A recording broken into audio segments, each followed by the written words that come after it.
Olá, tudo bom? Meu nome é Marcelo Neves, seja bem-vindo ao curso de Babok, parte 2, capítulo 1. Na nossa videoaula de hoje, nós vamos ter a seguinte agenda. Nós vamos ver o que é um requisito. Repare que nós vamos ver uma definição de acordo com o Babok, de acordo com o Instituto Internacional de Análise de Negócios. Depois, nós vamos ver como é que o IBA, esse instituto, ele classifica os tipos de requisitos. É bem possível que você já tenha visto no dia a dia, no mercado, várias classificações de requisitos. E por fim, nós vamos ver áreas de conhecimentos do Babok. É muito importante que você saiba identificar cada uma dessas áreas de conhecimento do Babok e qual é a utilidade de cada uma dessas áreas de conhecimento. Vamos começar? Primeiramente, vamos ver a definição de requisito. O Babok define requisito como uma condição, repare, uma condição ou uma capacidade necessária para uma parte interessada resolver um problema ou então atingir um objetivo. Ainda uma definição complementar no Babok é uma condição, novamente, ou uma capacidade que deve ser alcançada ou possuída por uma, aqui no caso, solução, componente de solução para satisfazer um contrato, um padrão, uma especificação ou outros documentos formalmente impostos. E ainda uma terceira definição complementar, uma representação documentada dessa condição ou capacidade conforme listado no item 1, aqui em cima, ou no item 2. Vamos ao seguinte exemplo. Suponha que você trabalha numa indústria de pneus. Nessa indústria, você tem um departamento de atendimento ao cliente, um call center, onde todo o trabalho de registro de chamados e de recuperação de histórico de chamados é feito totalmente manual. Quando um cliente liga para essa indústria e deseja registrar uma reclamação, uma solicitação ou então um elogio, a atendente faz o registro manualmente em folhas de papel. Quando o cliente, mais tarde, liga para essa indústria para saber o status do seu chamado, a atendente recorre então à pasta do cliente, contendo todos os chamados registrados para aquele determinado cliente em folha de papel e gasta considerável tempo para então saber qual é o status do último chamado registrado. Nós podemos definir então ou enumerar alguns requisitos. Primeiro, vamos enumerar aqui, vamos identificar qual é o problema. Não é muito difícil identificar que esse departamento de call center tem um problema de performance, de desempenho. Ele precisa urgentemente se estruturar. Não só criar uma solução automatizada para o registro e consulta de chamados, mas precisa também criar um processo estruturado para o registro, consulta e encaminhamento desses chamados para dentro da organização. Portanto, nós conseguimos agora identificar o problema ou o objetivo. Que condições ou capacidades são necessárias para então tornar esse departamento mais efetivo, com mais performance, com mais desempenho? Bem, de cara, nós já conseguimos identificar que é necessário uma solução, um sistema de TI para o registro dos chamados, para a consulta posterior desses chamados. Nós vimos também que é necessário um treinamento dos atendentes desse call center, para que eles possam, de uma maneira padronizada, atender os clientes dessa indústria. Mais abaixo, nós vimos que um requisito é também uma condição ou uma capacidade de uma solução ou de um componente de solução. Portanto, imagine que essa indústria de pneus possa ter o seu funcionamento regulado pelo poder público. Imagine que toda indústria de pneus precisa ter um processo muito bem claro e muito bem definido de registro de chamados quando ocorre uma não conformidade dos seus produtos, que no caso são os pneus. Neste caso, existe uma especificação ou talvez um documento formalmente imposto, por exemplo, pelo poder público, para que essa indústria tenha então que ter esse processo muito bem estruturado. Então, esse processo nós podemos definir ele como uma condição ou uma capacidade que essa indústria, que essa empresa realmente precisa alcançar.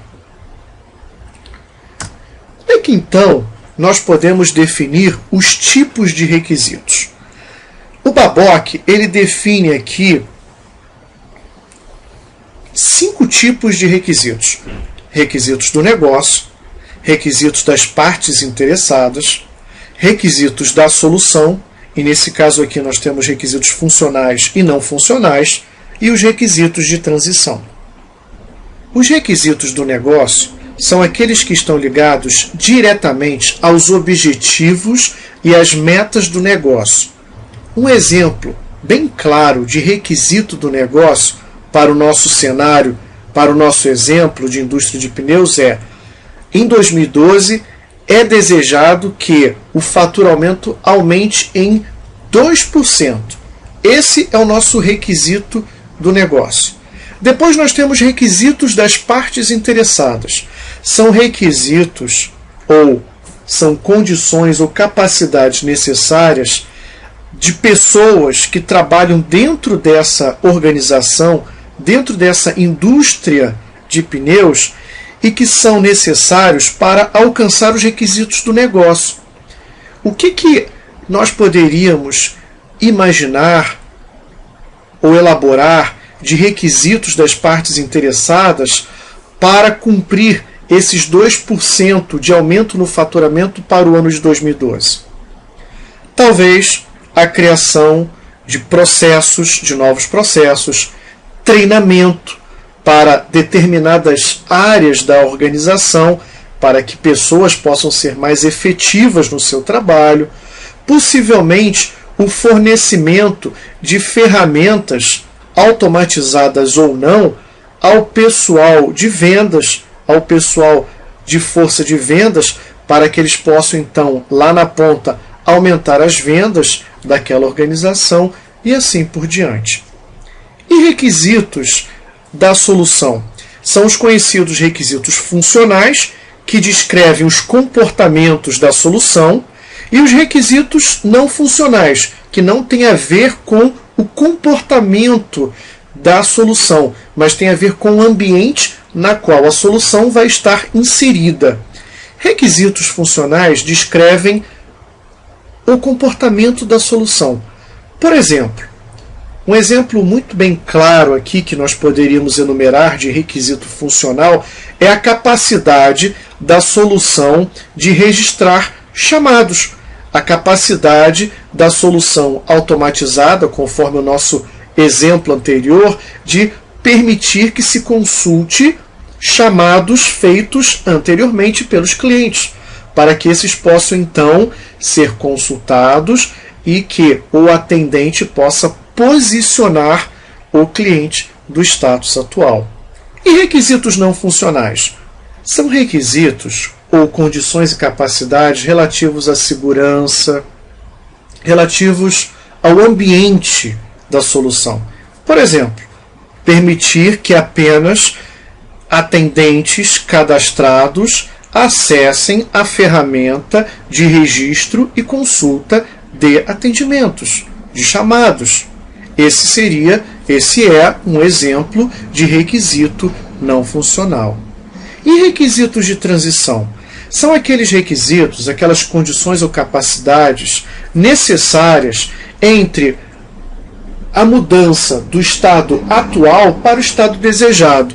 Nós já conseguimos identificar aqui o estado desejado, criar uma solução automatizada para o registro de chamados, e nós também definimos a necessidade de criar um processo muito bem claro e estruturado para a administração do departamento de call center. Um requisito de transição clássico que nós sempre utilizamos como exemplo é o treinamento. Para que os atendentes possam utilizar a nova solução automatizada para o registro de chamados, eles vão precisar ser treinados nesta nova solução. Portanto, um requisito de transição é justamente o treinamento dos atendentes. Vamos conhecer um pouquinho as áreas de conhecimento do Babok? Esse desenho que você está vendo aqui, ele foi retirado do Babok versão 2.0. Repare nesse desenho que nós temos aqui mais ao centro 3 áreas de conhecimento: a análise corporativa, depois nós temos a avaliação e validação da solução e a análise de requisitos. Essas 3 áreas de conhecimento estão aqui ao centro justamente por serem 3 áreas de conhecimento-chave e que dizem muito a respeito do trabalho do dia a dia do analista de negócios. A análise corporativa é aquela área de negócio, ou melhor, é aquela área de conhecimento que permite o analista de negócios ter em mãos atividades, conhecer atividades ou técnicas que o permitam entender o problema e o escopo da solução. Eu chego a dizer que a análise corporativa é uma área de conhecimento fundamental para o analista de negócios, pois ele, sabendo o que precisa ser feito, sabendo o que realmente precisa ser resolvido, o analista de negócios já fez mais de 50% do seu trabalho. Depois nós temos a análise de requisitos. A análise de requisitos descreve características e qualidades da solução que as partes interessadas, as pessoas, realmente precisam. Repare que na análise corporativa nós trabalhamos aqui com requisitos de negócio. Como nós vimos no caso anterior, no slide anterior, aumentar 2% do faturamento da indústria de pneus. Esse é um exemplo de requisito de negócio e que nós vamos identificar aqui na análise corporativa. Na área de conhecimento, avaliação e validação da solução, determina-se aqui se a solução ela é adequada às partes interessadas. Se aquilo que eu identifiquei como sugestão de solução, ela realmente vai ser necessária, ou melhor, se ela vai atender às necessidades da minha parte interessada, das pessoas que trabalham dentro da organização. E se, mesmo após a solução entregue, ela continua a ser útil para as pessoas. Repare que essas 3 áreas de conhecimento, elas são fundamentais no trabalho, no dia a dia do analista de negócios. Suportando essas 3 áreas de conhecimento, nós temos a elicitação e nós temos o gerenciamento e comunicação dos requisitos. O que faz cada uma dessas áreas de conhecimento? Na elicitação, descobre-se as reais necessidades das partes interessadas ou grupos de partes interessadas. Basicamente, nós trabalhamos na elicitação com requisitos das partes interessadas. Como nós vimos no exemplo anterior do call center, do departamento de atendimento ao cliente, nós vimos que naquele caso, uma condição ou uma capacidade necessária era o desenvolvimento de uma solução automatizada, ou então a criação de um processo claro e estruturado para o registro e encaminhamento dos chamados. E aqui no gerenciamento e comunicação dos requisitos? É aqui que nós garantimos que o que está sendo proposto, o que está sendo entregue, as pessoas que vão receber a solução realmente concordam com aquilo que nós vamos entregar, com aquilo que nós estamos preparando para essas pessoas. É muito importante que o analista de negócios sugira soluções, alternativas de solução, mas tenha a certeza de que aquilo que vai estar sendo entregue cumpre ou atende às necessidades das pessoas. Suportando essas 5 áreas de conhecimento, nós temos aqui o planejamento e monitoramento da análise de negócios. Essa área de conhecimento nada mais é do que definir o que precisa ser feito. O que o analista de negócios vai fazer no seu dia a dia. É aqui que o analista de negócios se organiza. É aqui que o analista de negócios planeja o seu dia a dia, planeja o seu trabalho. Repare que essas são 6 áreas de conhecimento. Suportando essas 6 áreas de conhecimento, nós temos as competências fundamentais, que eu diria aqui que é uma das partes mais importantes que o Babok enumera. Porque você pode entender todas as 6 áreas de conhecimento, mas o grande desafio é justamente desenvolver cada uma dessas competências fundamentais. Veja aqui, no corpo de conhecimento de análise de negócios, o Guia Babok, bem aqui no índice, no capítulo 8, as competências fundamentais, na página 147. É o pensamento analítico e resolução de problemas, são as características comportamentais, conhecimento de negócios, habilidades de comunicação, habilidades de interação, aplicativos de software.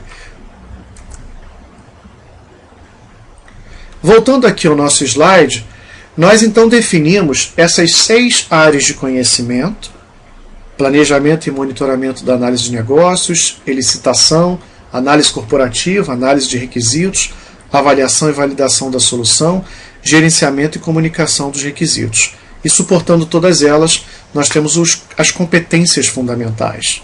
Não deixe de fazer a leitura do Babok. O Babok ele está disponível gratuitamente no site www.babokonline.org. Você pode ler gratuitamente quantas vezes você quiser. Ok? Na próxima aula, na próxima videoaula, nós vamos descrever um pouquinho da estrutura do Babok. Nós vamos ver que ele está dividido em tarefas e cada uma das tarefas tem a sua descrição, as suas entradas, os seus elementos, técnicas, partes interessadas envolvidas e, por fim, as suas saídas. Nós vamos entender cada uma dessas estruturas, cada uma dessas partes das tarefas do Babok e que são fundamentais para que você possa fazer uma leitura muito bem clara do Babok. Portanto, na próxima videoaula, nós vamos ver como que nós podemos entender o Babok. Até a próxima videoaula. Obrigado.